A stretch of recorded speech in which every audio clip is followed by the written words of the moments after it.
राहुल गांधी का नाना प्रधानमंत्री रहा, दादी प्रधानमंत्री रही, बाप प्रधानमंत्री रहा, उनकी माँ को 2 बार प्रधानमंत्री की कुर्सी थाली में सौंप कर दी गई, नहीं बनी। जिस घर में 4-4, 5 बार मुख्यमंत्री प्रधानमंत्री रहे हो, जिनकी 3-3, 4-4 स्टेटों में सरकार चल रही हो, और वो आदमी दिसंबर के महीने में टी-शर्ट पहन करके पूरे भारत में घूम रहा हो, भारत जोड़ो यात्रा करता हुआ, तो मैं तो बधाई दूंगा उसको। तो फिर आकाश आनंद कैसे हो जाएगा? वो आकाश आनंद नहीं है ना, आकाश आनंद अलग है। जो लोग ये कह रहे हैं कि आकाश आनंद को उत्तराधिकारी बना दिया, मेरा सवाल सिर्फ यही है कि आकाश आनंद को उत्तराधिकारी किस इस पे बनाया? क्या बुद्ध ने अपने बेटे को उत्तराधिकारी बनाया था, राहुल को? क्या बाबा साहब ने बनाया था, यशवंतराव अम्बेडकर को? क्या फूले ने अपने दत्तक पुत्र को बनाया था? क्या कबीर ने बनाया था? क्या नानक ने बनाया था? क्या रैदास ने बनाया था? क्या मानवर साहब काशीराम अपने भतीजों को लेकर के आए थे? वो तो बना सकते थे, उनके तो हाथ में। जब वो मायावती को बना सकते थे, तो क्या वो अपने भाइयों को भतीजों को नहीं बना सकते थे? बना सकते थे। और इसलिए वो लिख करके गए थे कि लोकतंत्र में परिवारवाद नहीं होना चाहिए। इसलिए उन्होंने पार्टी के संविधान में लिखा कि पार्टी के संविधान में लिखा कि कोई भी आदमी राष्ट्रीय अध्यक्ष के ब्लड से संबंधित पार्टी का पदाधिकारी नहीं होगा। उन्हें पता है कि परिवारवाद चल जाएगा, तो चेंज भी हो सकता है ना। तो किस आधार पर चेंज करा? क्यों पार्टी के वो पता हो ना, वो सारी चीजें आप लेकर के आओ ना। बहन जी ने हमने जिन लोगों पर विश्वास करा, अपना किन लोगों पे विश्वास किया? नाम बताओ ना यार। तो क्यों है रामाचल राजभर? राष्ट्रीय उपाध्यक्ष था, राष्ट्रीय कोऑर्डिनेटर। अरे कौन थे? अरे यार कौन थे? कौन थे? कौन थे? कौन थे? राष्ट्रीय उपाध्यक्ष बनाया था, राष्ट्रीय कोऑर्डिनेटर बनाया था, राष्ट्रीय नेता थे वो। अरे प्रदेश के नेता थे वो, बहुत सारे थे ऐसे। आपने उनको जिम्मेदारी दी थी, उनको पार्टी सौंपी थी। आपने एक जयप्रकाश का नाम लिया जा सकता है, बस एक जयप्रकाश का नाम लिया जा सकता है, और वो भी सिर्फ 2 महीने के लिए राष्ट्रीय उपाध्यक्ष रहा, और उस पर आरोप लगा कि उसने राहुल गांधी के ऊपर टिप्पणी की थी, इसलिए उसको पार्टी से निकाल दिया। और कोई आरोप नहीं है उसके ऊपर भी। तो बहुत सारी चीजें हैं जिन लोगों ने शादियां की। और बहन जी ने खुद कहा था कि मेरी पार्टी का, हमारी का उत्तराधिकारी वो होगा, मेरी जाति का होगा, 20 साल छोटा होगा, अनमेरिड होगा। ये बहन जी की स्टेटमेंट है। आकाश आनंद मिशनरी नहीं है, बहुजन नहीं है, दलित नहीं है। कौन सा मिशनरी है? देखिए, पार्टी 2 धड़ों में बट गई है। एक काशीराम का मिशन था, एक बहन जी वाला मिशन है, एक फूले अम्बेडकरी वाला मिशन था। आकाश आनंद अगर आज ये कह रहे हैं कि मैं मिशन को चलाऊंगा, मेरा साथ दें, तो उनको बताओ कि भैया कौन सा मिशन चलाओगे? जो बसपा में अभी चल रहा है वो वाला, या काशीराम वाला मिशन? तय करो ना, पहले तय करो सारी चीजें। जब तय हो जाए तो क्या, कौन सा मिशन बताओ ना? कौन से महापुरुष? बताओ तो। काशीराम का मिशन तो भैया उत्तराधिकारी ब्लड वाला था ही नहीं। काशीराम वाला कहाँ था? काशीराम का मिशन तो परिवारवाद तो था ही नहीं। और काशीराम का मिशन परिवारवाद होता। बहन जी ने खुद कहा कि मैं काशीराम की शिष्य हूँ, काशीराम साहब ने अपने परिवार को नहीं भटकने दिया, मैं नहीं भटकने दिया। पार्टी अभी है, कोई जिम्मेदारी के लिए तैयार है? कौन नहीं है? जितनी बड़ी स्थिति में पार्टी खराब स्थिति में चल रही है, ले लेगा जिम्मेदारी। जयप्रकाश को दो ना, उसको दो ना, क्या नाम है अपना, उसको क्या नाम है, और बहुत सारे लोग हैं, लालजी मेहतांकर को दो ना, ये अनमेरिड है बेचारे, राम जी गौतम को दो ना। क्यों नहीं दे रहे? सांसद है तुम्हारा, राजा राम को दो ना। अरे तो राजा राम को दो ना जिम्मेदारी, क्यों नहीं दे रहे उसको? उसने पूरी जिंदगी लगा दी, अनमेरिड है, दो ना जिम्मेदारी। बहन जी ने आकाश आनंद को उत्तराधिकारी बना दिया, तो मेरा सवाल इसमें, मुझे कोई दिक्कत नहीं है इस बात से। मेरी दिक्कत ये है कि जो लोग अभी तक ये कह रहे हैं कि बहुजन समाज पार्टी एक राजनीतिक दल बाद में है, और पहले वो एक बहुजन महापुरुषों का मूवमेंट है, विचारधारा है। तो विचारधारा में तो ऐसा नहीं होता है। क्या बुद्ध ने राहुल को संघनायक बनाया था? क्या और जो अन्य महापुरुष हुए हैं, कबीर हुए, नानक हुए, रैदास हुए, फूले जी हुए, साहू महाराज हुए, डॉक्टर अम्बेडकर ने अपने बेटे को राजनीतिक सत्ता सौंपी थी? क्या काशीराम साहब ने सौंपी थी? क्या ऐसा कभी जिन महापुरुषों का 2500 साल के काल में नाम लेकर के कहा जाता है कि बहुजन समाज पार्टी बहुजन महापुरुषों का मूवमेंट है, तो फिर मूवमेंट में तो ऐसा आज तक नहीं हुआ है।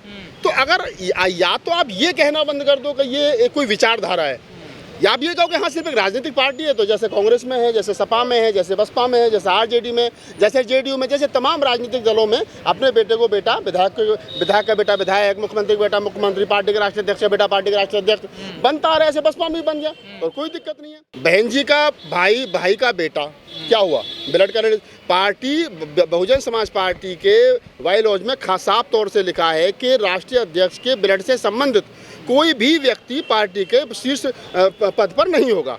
अगर ऐसा होता तो मान्यवर साहब काशीराम अपने भैया भतीजों को ले आते, एक आध को एमएलसी बना देते। तो आकाश आनंद विश्वास लायक उतर के 28 साल की उम्र में उसने ऐसा 4 साल में कौन सा काम कर दिया जिसपे उस पर विश्वास हो गया? और जिन लोगों को टारगेट किया जा रहा है, उन लोगों के नाम लेकर के बताया जाए किसने क्या घोटाला करा था, क्या नुकसान करके पार्टी का भागा, किन किन लोगों पर आरोप लगाया जाए, किसने नुकसान करा। आपकी नजर में कोई है बसपा में जिसको उत्तराधिकारी बनाया जाए आकाश आनंद के अलावा? अरे जिन लोगों को 30 साल 40 साल हो गए बसपा में काम करते हुए, जिन लोगों ने पूरी जिंदगी लगा दी, और जो लोग ये कह रहे हैं क्या जी बहन जी को सबने धोखा दिया, उससे पूछते तू कब से काम कर रहा है, क्या जी 20 साल जगह तो तुझ पे भी भरोसा नहीं है।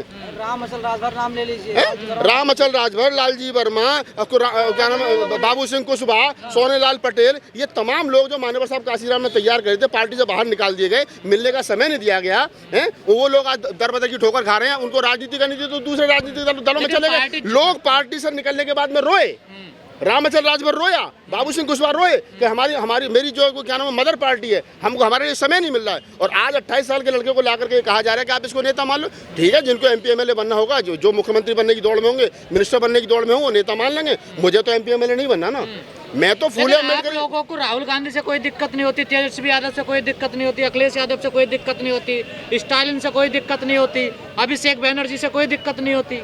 अब आप लोगों के अंदर दिक्कत यही है, जो बार बार आप कह रहे हो ना, जितनी पार्टियों के नाम आपने लिए या जितनी पार्टियों के जो नेताओं के वंशज हैं उनका नाम आपने लिया, मेरा ये सवाल है कि क्या उन पार्टियों ने कभी ये कहा कि हमारी पार्टी राजनीतिक दल नहीं, बहुजन महापुरुषों की विचारधारा है? क्या कहा? क्या कभी RJD ने, JDU ने, कांग्रेस ने, सपा ने या अन्य किसी राजनीतिक दल ने ये कहा कि हमारी पार्टी बहुजन महापुरुषों का विचारधारा है? क्या उनका ये नारा था? क्या उनके बायलॉज में ये बात लिखी थी कि हमारे पार्टी के राष्ट्रीय अध्यक्ष के ब्लड से संबंधित कोई भी आदमी जो होगा पार्टी के वरिष्ठ पद पर नहीं होगा? क्या लिखा था? आपने बहुजन महापुरुषों की विचारधारा कुचल दी, आपने पार्टी का संविधान कुचल दिया, और आप आज कह रहे हैं कि 28 साल के हमारे भतीजे को नेता मान लो। तो जिन लोगों को मानना होगा मान लेंगे, अच्छी बात है ना। लेकिन मायावती ने सांसद नहीं बनाया ना उन्हें, सत्ता की मलाई अच्छा ठीक फाँकने के लिए उतारा। हाँ, धूल फाँकने के लिए उतारा ना। वो 4 साल से मध्य प्रदेश, राजस्थान और छत्तीसगढ़ में धूल फाँक रहे हैं। ठीक है, उनके नेतृत्व में, उनकी देखरेख में छत्तीसगढ़, मध्य प्रदेश और राजस्थान का चुनाव लड़ा गया है। बसपा को जितना वोट पिछली बार वहाँ मिला था उससे भी कम वोट मिला है। ये उनका रिजल्ट, ये उनका रिपोर्ट कार्ड है। अगर ऐसे लोगों को, इससे बढ़िया तो वो लोकल नेता थे मध्य प्रदेश, छत्तीसगढ़, राजस्थान में, जिनके नेतृत्व में चुनाव लड़ाया जाता था और बसपा को वहाँ वोट पड़ता था और सीट जीत करके आती थी। तो जिस आदमी को जनता ने नकार दिया, जिस आदमी के कहने पर जनता ने वोट नहीं दिया, आप जो है वो आपका लगभग 53% वोट कम हो गया, और आप कह रहे हैं कि इसको तरकारी मान दो। तो सभी नेताओं को नकार रही है ना जनता, कोई अकेले आकाश आनंद को। अब देखो, या तो आप बसपा पे बात कर लो या पूरे विपक्ष पे बात कर लो। एक काम कर लो, तो विपक्ष में नहीं है बसपा। कहाँ विपक्ष में? जब कह रही हम अकेले लड़ेंगे तो इंडिया गठबंधन का हिस्सा है क्या बसपा? तो अकेले लड़ना विपक्ष में नहीं होता। कहाँ होता है? अकेले लड़ो, आप लड़ोगे, जीतोगे, हारोगे, मामला। अगर विपक्ष की बात करोगे तो विपक्ष जो एकजुट है, जिसको इंडिया गठबंधन कहा जा रहा है, बसपा उसमें तो नहीं है ना। तो आप या तो विपक्ष की बात कर लो, विपक्ष पे सवाल पूछ लो, या मायावती जी पर सवाल लो। बहन जी दुनिया की बहन जी है, लेकिन बहन जी का भाई आनंद है। बहन जी दुनिया की बुआ, लेकिन उनका भतीजा आकाश है। मेरी कोई व्यक्तिगत दुश्मनी आकाश आनंद से, मेरी कोई दुश्मनी थोड़ा ही है। मेरा तो सिर्फ ये कहना है कि अगर आपने आकाश आनंद को तरफदारी बना दिया, उसको पार्टी सौंप रहे हो, अच्छी बात है, हमारी शुभकामनाएं। लेकिन अब इसको पार्टी को मिशनरी पार्टी कहना बंद कर दो, इसको बहुजन समाज के मूवमेंट कहना बंद कर दो। ये एक विशुद्ध रूप से राजनीतिक पार्टी है, जैसे अन्य राजनीतिक पार्टी है, ऐसे बसपा भी राजनीतिक पार्टी। तो ठीक हुआ फिर। हाँ बिल्कुल ठीक हुआ, फिर आप इसको मिशन कहना बंद कर दो। राजनीतिक पार्टी अगर बसपा है, अगर आप JDU, सपा से और अन्य पार्टियों से तुलना कर रहे हो, तो आप उसको मान लो सही तरीके से कि उसको ईमानदारी से मान लो कि आपकी पार्टी भी वैसी पार्टी है, उसको बहुजन महापुरुषों को विचार कहना बंद करो। धन्यवाद।